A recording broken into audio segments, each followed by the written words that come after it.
Olá, sou Andrew Knoll e você está no Ficções Performativas. Vamos dar continuidade à leitura do texto Dramaturgias Conviviais, Formas para Experiências do Comum, tese apresentada por Luciana Romagnoli em 2019 no programa de pós-graduação em Artes Cênicas da Escola de Comunicação e Artes da Universidade de São Paulo.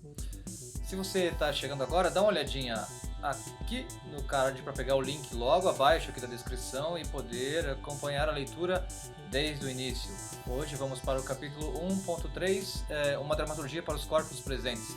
São 6 páginas e mais algumas linhas, então vai ser uma leitura mais rápida, mais curta que as anteriores, mas não menos alegradora e proveitosa. Peço que curtam o vídeo, curtam o canal, se inscrevam no canal, ativem o sininho e compartilhem aí com a sua galera, com o seu campo social, com a sua comunidade. E, sem mais, peguem sua água, chá, café, estiquem as pernas, fechem os olhos, se quiserem, ou fruam, como bem entenderem, e vamos à leitura. 1.3, uma dramaturgia para os corpos presentes. A dramaturgia, que converte o lugar do público em base do conflito a que a obra tem que responder. Cornago denomina dramaturgia do público. Ela confere sentidos, por meio de uma ficção criada para as relações entre espectadores e espaço cênico. Mais amplamente, as relações entre dramaturgia e público já vêm sendo pensadas há tempos.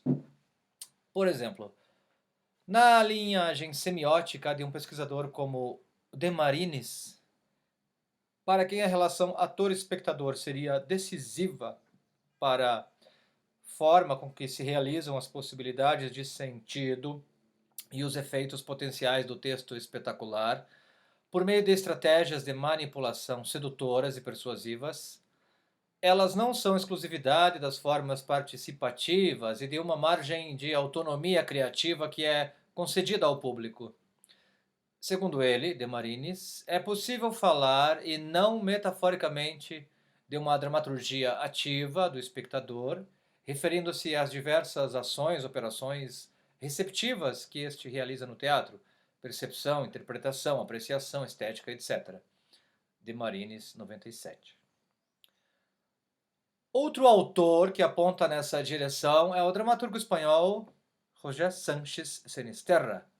José Sánchez Sinisterra, ao tratar da dramaturgia da recepção, pela perspectiva daquele que escreve para teatro.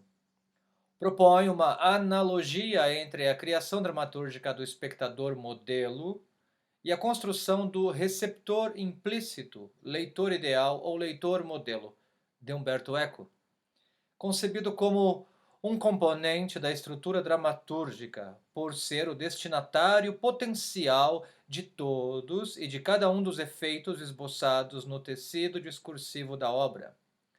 Sinisterra, 2002.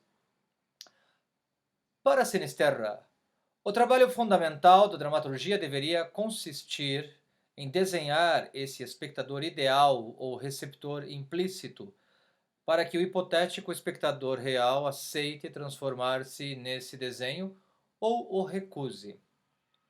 Sua proposição está mais próxima de Desmarines do que da de Cornago, por compartilhar a preocupação com a recepção, tema-chave dos estudos da estética da recepção, de matriz literária e desenvolvimentos no campo do teatro. O público ainda ocupa o lugar desse outro para quem se escreve. Como destinatário, ele é construído dentro do texto pelo autor, mas não produtor, por si mesmo, de dramaturgia.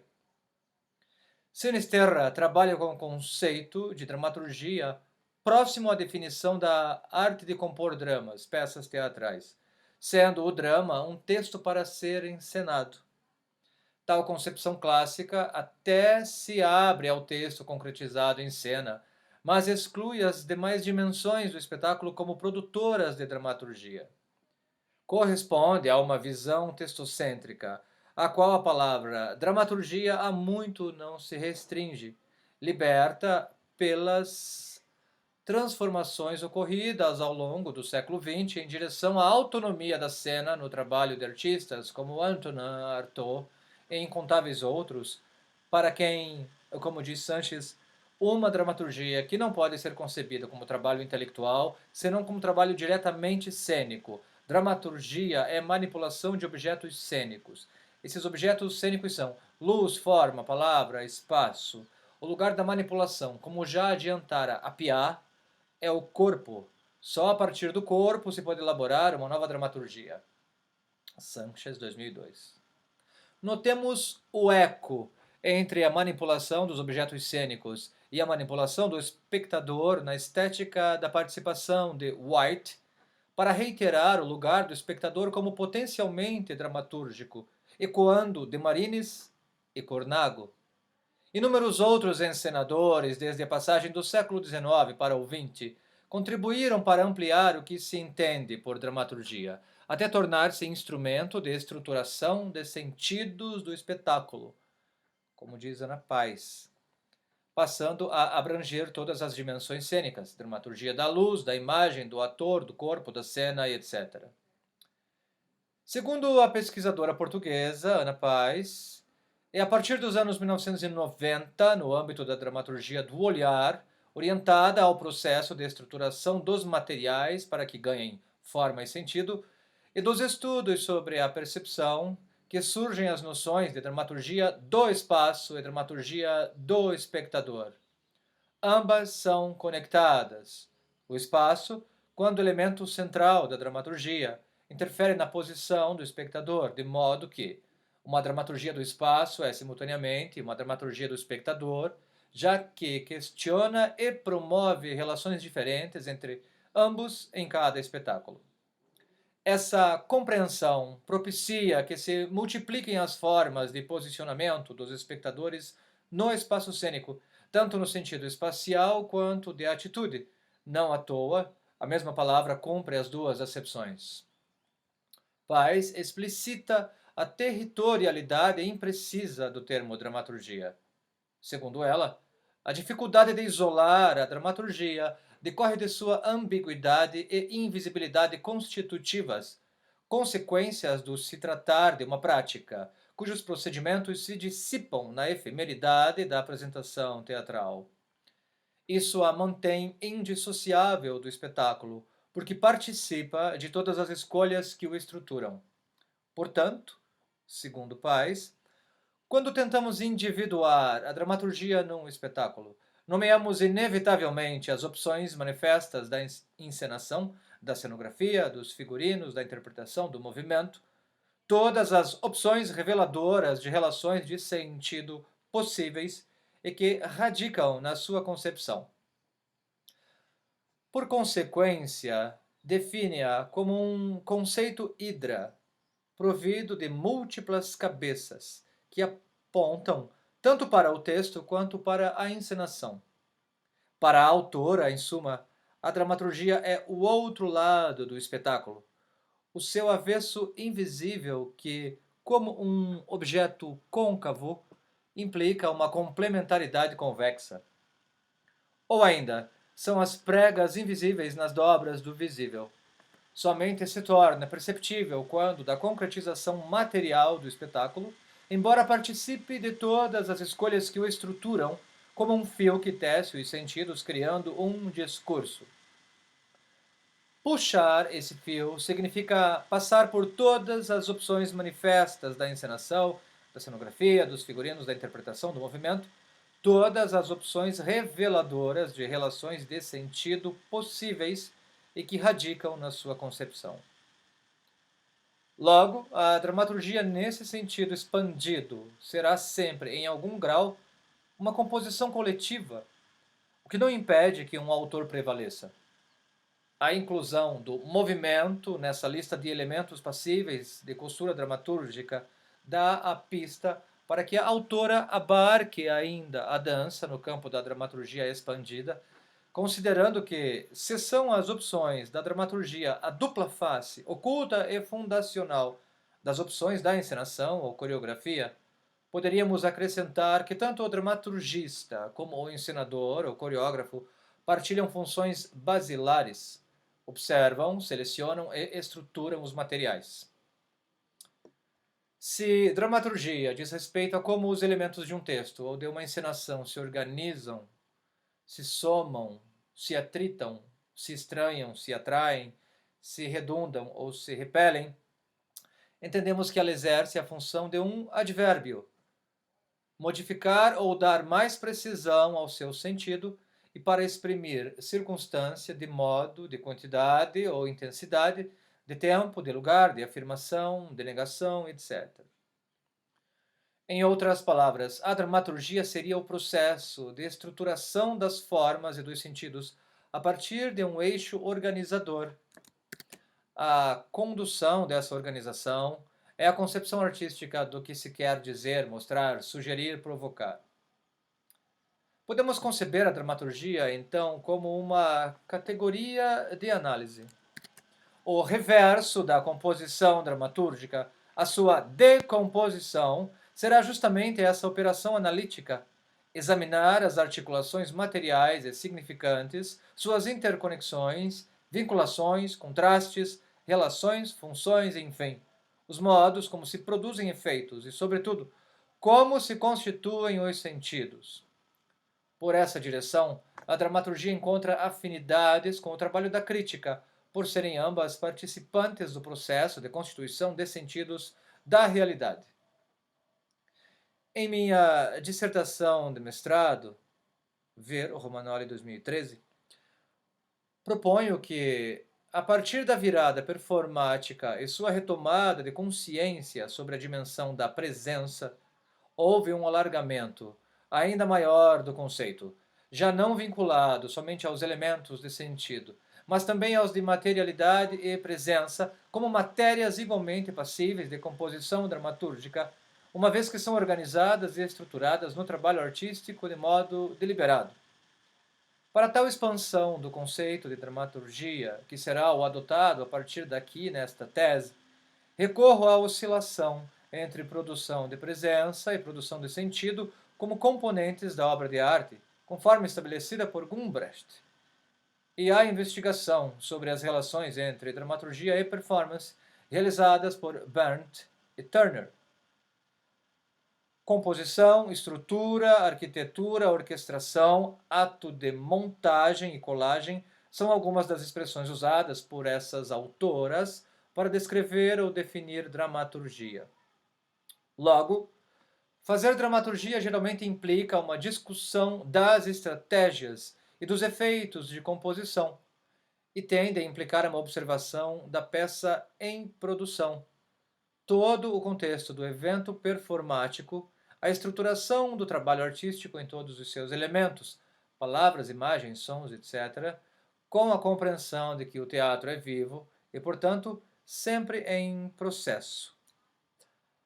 Nota 98. No original, dramaturgy tends to imply an observation of the play and production, the entire context of the performance event, the structuring of the artwork in all its elements, words, image, sound, and so on. It also requires an awareness that theatre is live and therefore always in process. Além de envolver essa citação de Berndt e Turner, 2008. Continuando. Além de envolver todos os artistas incumbidos de uma criação cênica, a dramaturgia contemporânea ainda diz respeito ao espectador, uma vez que também será modelada pelo público por meio de suas respostas e do que trouxer ao trabalho. Dramaturgia é, portanto, produzida pelo diálogo entre a peça e a comunidade particular de pessoas em um tempo e espaço específicos. Nessa perspectiva mais abrangente, a dramaturgia extrapola o contexto teatral e passa a ser considerada pelas autoras como aplicável a diversas montagens culturais, como afirmam Pearson e Shanks, relativas a locais, pessoas, corpos, coisas, textos, histórias, vozes, arquiteturas. Ou seja, a interconectividade das coisas no mundo e a consciência dessas conexões. A análise dramatúrgica deve considerar os distintos modos de articulação e interação entre os materiais, por princípios narrativos ou não, por paralelos, oposição, conjunção, disjunção, mediação, etc., e como se conectam ou não se conectam, como fazem sentido e como o subvertem. Em suma, quais as estratégias e seus efeitos? Afinal, os padrões encontrados revelam as ideias ideológicas, composicionais, filosóficas e sociopolíticas implícitas que orientam a performance. Desse modo, a própria concepção de dramaturgia se expande, extrapola o texto, abarca o trabalho com os atores, a enunciação das falas, as presenças dos corpos, toda a concepção visual, luz, espaço, objetos e sonora do espetáculo, além da própria situação de apresentação em si mesma, a orquestração do tempo, do espaço, das presenças e das relações. Na medida em que se pensa a dramaturgia como algo que se produz no processo criativo por meio de estratégias deliberadas de interconectividade entre os materiais, suas formas e seus efeitos, torna-se possível incluir a dimensão da presença e do convívio como elementos dessa montagem dramatúrgica que podem ser manipulados, formatados, orquestrados pelo manejo de corpos, tempos, espaços, ritmos e intensidades. Em Romagnoli, 2013, como já citado, analiso exemplos de performances teatrais contemporâneas em que são evidentes as estratégias de composição para gerar efeitos de presença que afetam o público. Aspas. Como ato de montagem dos elementos de um espetáculo pela tomada de consciência das relações e conexões entre si, a dramaturgia adquire um caráter composicional que ultrapassa o campo da produção de sentido e compreende também a produção de presença, o convívio, o contato, a experiência, a materialidade. Romagnoli, 2013. Abre-se, assim, a possibilidade de se elaborar dramaturgicamente o convívio, isto é, de construir uma situação de convívio pregnante por meio da orquestração das presenças e da estruturação dos mais diversos componentes da cena, palpáveis e impalpáveis, além da consequente análise crítica desses procedimentos e formas empregados. Esse alargamento do conceito se justifica pela necessidade de dar conta da emergência de práticas teatrais e performáticas que valorizam a dimensão da presença no último meio século. Uma vez que a presença é sempre copresença em relação à outra que a percebe, ou seja, é relacional e convivial, pensar a presença como dramaturgia desdobra-se em pensar uma dramaturgia para o convívio que compreenda os corpos, o espaço e o tempo partilhados entre atores e espectadores e os modos como se conectam e interagem. Em qualquer acontecimento teatral ou social, a dramaturgia do convívio pode ser analisada em termos de estruturação dos elementos, orquestração das vozes e dos corpos, ritmos e movimentos, considerando as interconexões entre os corpos sujeitos atores e os corpos sujeitos espectadores e toda a situação que os contém. Do mesmo modo, é sempre possível verificar a dramaturgia dos atores, a dramaturgia dos espectadores, a dramaturgia do texto, a dramaturgia do espaço, a dramaturgia da luz, ainda que seja para constatar sua elaboração insuficiente, sua desarticulação, sua precariedade na constituição de sentidos e efeitos. Uma análise dramatúrgica do convívio, então, indaga: que forma de convívio se instaura entre os sujeitos do acontecimento teatral? Como ele se estrutura? Quais relações e vínculos temporários esse convívio propicia? Tal estruturação produz que efeitos? Contudo, se retomamos a constatação de que há gradações mais intensas de convívio teatral, forte e o radical, a depender do quanto se direciona a atenção a essa base comum à performance teatral, que é a copresença física de atores e espectadores no mesmo espaço e tempo, é possível distinguir na prática teatral contemporânea uma vertente em que o convívio é tomado pelos artistas envolvidos como material dramatúrgico, não somente como tema, mas também como forma e modo de produção de efeitos de sentido e presença. Isso porque é construído e desempenhado cenicamente de maneira que se torne perceptível e significativo, como um convite à reflexão sobre o estar junto ou fazer algo junto. Identificamos a concepção de dramaturgias que instauram formas de convívio pregnante em diversas criações país afora. A obra Nós, do Grupo Galpão, em que os atores cozinham uma sopa de legumes que será partilhada com o público. A obra E se elas fossem para Moscou, da Companhia Vértice, Rio de Janeiro, na qual a plateia assume o papel de convidados para uma festa de aniversário e os espectadores descem ao palco para dançar. A obra Aquilo que meu olhar guardou para você, do grupo Magelut, Pernambuco, quando o espectador é chamado ao palco, questionado sobre sua música favorita e convidado a escutá-la deitado no chão, olhando um céu de luzes. A obra Orgia, ou de como os corpos podem substituir as ideias, com o grupo Teatro Cunim de São Paulo, cuja primeira parte é uma conversa coloquial com os espectadores, divididos nos cômodos de uma casa. A obra Clínica do Sono, do coletivo TAZ, TAZ, de Minas Gerais, que se dirige ao público como a aspirantes a uma vaga na instituição título. A obra Talvez Eu Me Despeça, da companhia Afeta, Minas Gerais, na qual a atriz Beatriz França performa uma celebração coletiva de adeus em conversa direta com os espectadores, a quem oferece bolo, olhares e abraços. A obra Domingo, de Cida Falabella, Minas Gerais, que convida os espectadores a irem à sua casa ouvir suas histórias, jogar ixingue e tomar café com broa. A obra Fauna, do Quattro lo Cinco, Teatro do Comum, Minas Gerais, em que os atores Assis Benevenuto e Marcos Coletta usam os sapatos dos espectadores para, em diálogo direto com estes, questionarem preconceitos que temos uns sobre os outros. A obra Rua das Camélias, da Companhia Vórtica de Teatro, Minas Gerais, ao criar uma situação de intimidade entre os espectadores e as atrizes que representam prostitutas nos quartos de um prostíbulo da Rua Guaicurus, na região central de Belo Horizonte, entre incontáveis outras. Diante dessa pluralidade, cabe ainda indagar a cada passo, diante de cada obra, como os artistas produzem distintas formas de convivialidade, de que forma envolvem o público para produzir convívio, por meio de quais estratégias dramatúrgicas, com que efeito, e quais as implicações políticas desse convívio.